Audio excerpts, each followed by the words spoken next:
soirée consacrée aux femmes, on peut dire. On est 3 femmes, les livres concernent les femmes, il y a aussi les hommes évidemment.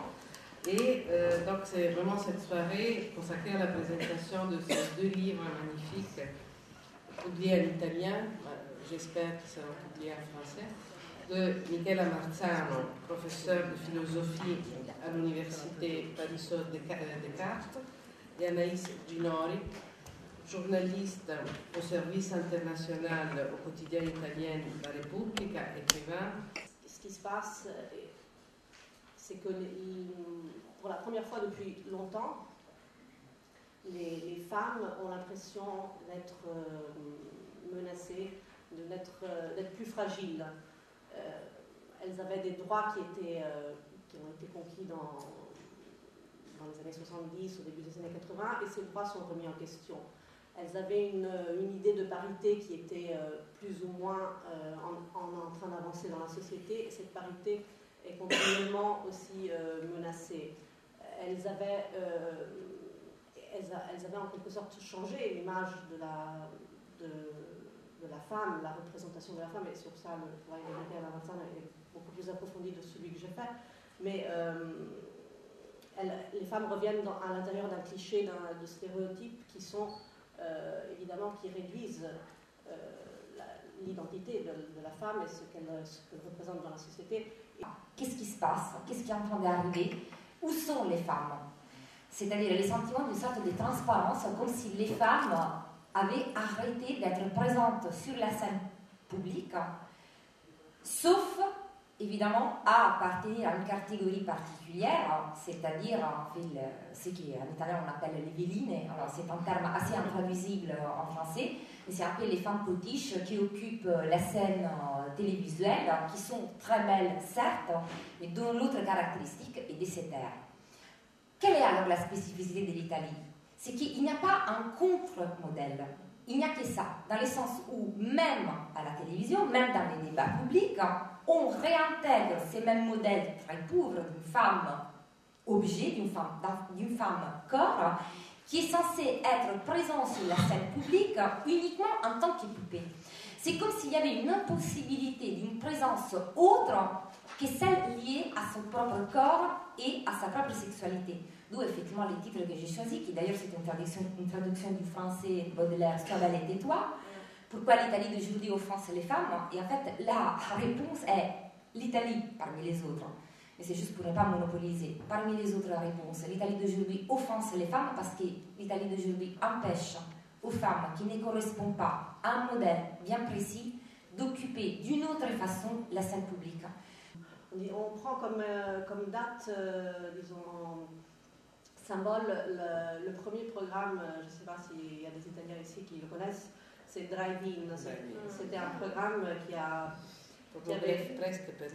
Oui, en fait, c'était un programme, il y avait c'était avec des comiques comme ça, et il y avait des jeunes filles habillées comme des poules, donc elle avait dit avant les potiches, habillées comme des poules, et elle s'appelait vraiment Ragazze Coccodère.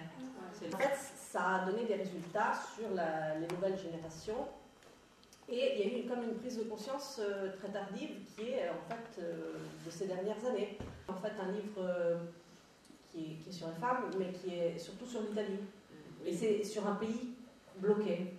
C'est un pays qui est bloqué, qui gâche ses ressources humaines parce que les femmes sont en ce moment la ressource plus brillante et mieux préparée de l'Italie comme de notre pays, parce qu'on partait de ça au début, elles sont en majorité à l'université et elles n'entrent pas au marché du travail, donc ça déjà c'est un gâchis. C'est un pays bloqué et la télévision, le succès, la réussite, la reconnaissance, l'argent, pour quelqu'un qui n'a pas accès aux études ou qui a accès aux études et qui sait qu'il n'aura pas de toute façon avec les études un travail, la télévision c'est l'ascenseur social pour l'Italie. C'est quoi la liberté? La liberté, elle existe à partir du moment où je peux choisir entre des alternatives différentes. Là où le problème en Italie, c'est que cette alternative-là n'existe pas. Parce que les modèles étant uniques, on ne peut qu'essayer de se conformer à ces modèles-là uniques, tout en sachant qu'en plus, on a pris l'habitude. Et là, je rebondis sur l'expression habitude. Parce que c'est une expression, finalement, qui est enfin les philosophes connaissent bien. Un des premiers à travailler sur la notion d'habitude et à montrer à quel point c'était un piège, c'était Étienne de la Boétie, le discours de la servitude volontaire, en disant que, évidemment, chaque être humain n'est pas qu'aimer la liberté, mais alors comment se fait-il, parce que c'était ça la question posée par la Boétie, comment se fait-il qu'en dépit du fait que chaque personne n'est pas qu'aimer la liberté, on se retrouve à accepter de vivre dans un état de servitude. Et une des réponses qu'il donne est justement l'habitude. Quelqu'un qui n'a jamais connu rien d'autre ne peut pas choisir de changer sa propre situation et donc ne peut qu'accepter la situation dans laquelle il est né. Donc un homme qui est né dans une situation d'esclavage considère qu'il est normal d'y rester et il ne peut que continuer à perpétrer cette position dans laquelle il se trouve. Évidemment, pour pouvoir réagir, et là je termine, il faut pouvoir donner des instruments. Donc, il faut revenir vraiment en arrière. Les B.A.B.A., donc, c'est la question de l'éducation. Et en ce qui me concerne, moi, et d'ailleurs c'était la raison pour laquelle j'ai voulu écrire ce livre, c'était montrer que, par exemple, dans la philosophie, à l'intérieur de la philosophie, on va pouvoir puiser toute une série d'instruments critiques qui permettent de prendre de la distance, qui permettent de déconstruire des stéréotypes, qui permettent donc de pouvoir articuler une réflexion qui permet justement de ne plus coller complètement à ces modèles, mais de pouvoir en proposer d'autres. Et ça, j'ai trouvé que c'était quelque chose d'important, étant donné la situation d'impasse dans laquelle se trouvent les jeunes générations en Italie aujourd'hui.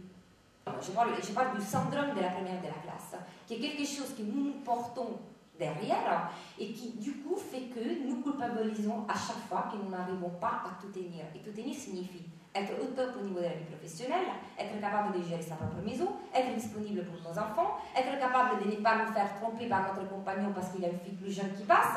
Donc du coup, on est dans une surenchère qui fait que, de toute façon, on se sent toujours mal parce qu'on n'y arrive jamais. Il y a toujours quelque chose qui échappe et on est toujours en train de rancourir quelque chose.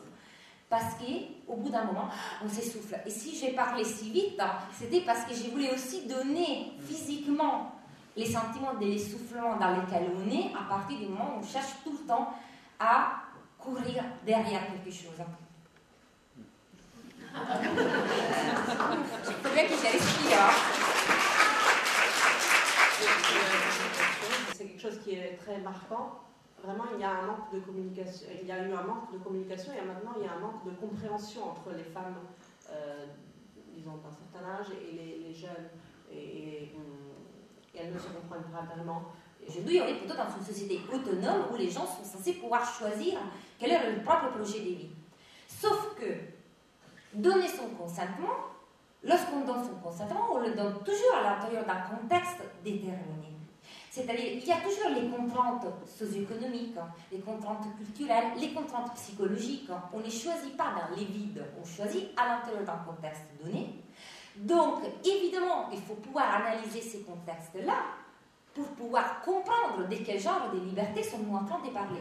Et évidemment, si on n'a pas eu la possibilité de prendre de la distance par rapport au modèle face auquel on s'est retrouvé, il est clair que cette liberté de choix pose ne serait-ce qu'un problème et nous oblige à nous interroger. Ne serait-ce que de la possibilité d'une différence, moi je garderais ça comme richesse. Parce que toute différence est une richesse, étant donné qu'on est dans une société qui veut gommer les différences. Et d'ailleurs a tendance aussi à diaboliser l'autre en tant qu'autre, l'autre en tant qu'étranger, l'autre en tant que différent. Moi je suis pour une défense de la différence, ne serait-ce que parce que ça nous permet de nous protéger. Il a fallu un certain temps avant que nous comprenions que notre place était justement la maison de la différence. Merci beaucoup.